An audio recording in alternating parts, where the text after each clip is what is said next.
बिस्मिल्लाहिर्रहमानिर्रहीम। अस्सलाम वालेकुम डियर स्टूडेंट्स।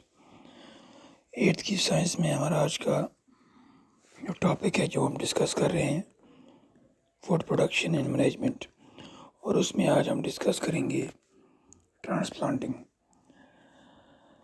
तो हमने इससे पहले डिस्कस किया था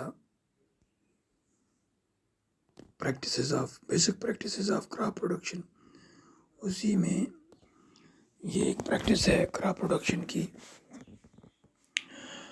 तो ट्रांसप्लांटिंग में क्या होता है कि जो बीज होते हैं फसलों के, उनको एक नर्सरी में बोया जाता है, और वो बीज जब जर्मिनेट होते हैं उनसे पौधे निकलते हैं, फिर वो थोड़ा बड़े हो जाते हैं, यानी सीडलिंग्स कहा जाता है। उन सीडलिंग्स को फिर नर्सरी से निकाल कर मेन फील्ड में ट्रांसप्लांट किया जाता है, यानी इनको में लगाया जाता है। इसको ट्रांसप्लांटिंग कहा जाता है।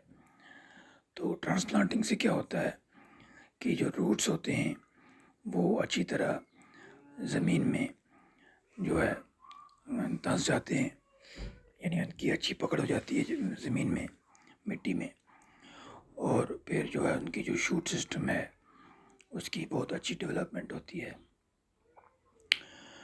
तो ये जो मेथड है ये आपने देखा होगा, जो हम शाली के पौधे लगाते हैं, ये शादी की जो, जिसे हम पहाड़ी में त्रोपी कहते हैं, त्रोपी करते हैं। त्रोपी जो है वो ट्रांसप्लांटिंग ही है।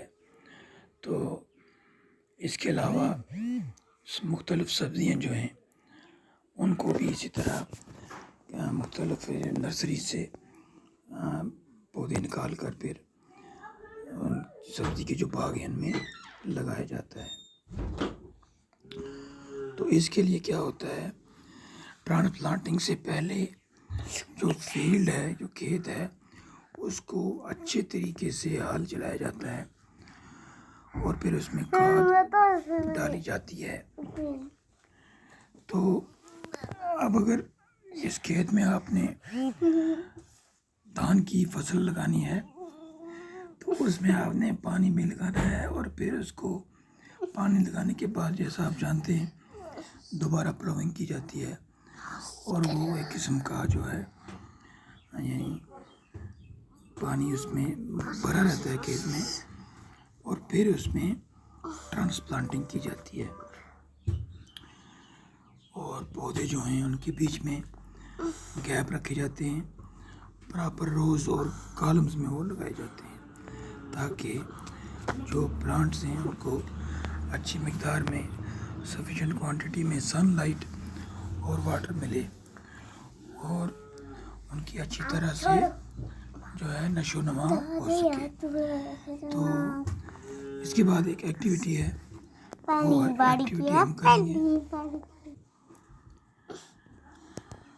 तो ये एक्टिविटी जो है, इस एक्टिविटी में हमें क्या करना है, 3 अर्थन पॉट्स लाने हैं, 3 गमले लाने हैं, जैसा कि फिगर 6.4 में दिखाया गया है।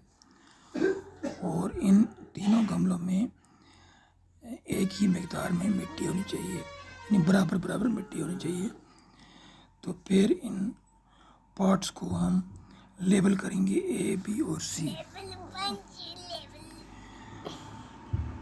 और हर एक पॉट में हम जो है बीज बोएंगे। पार्ट ए जो है, पार्ट ए में हम क्या करेंगे, 2 सेंटीमीटर गहराई में, 2 सेंटीमीटर गहराई तक हम बीन डालेंगे इसके, मतलब बीज डालेंगे बीन्स के।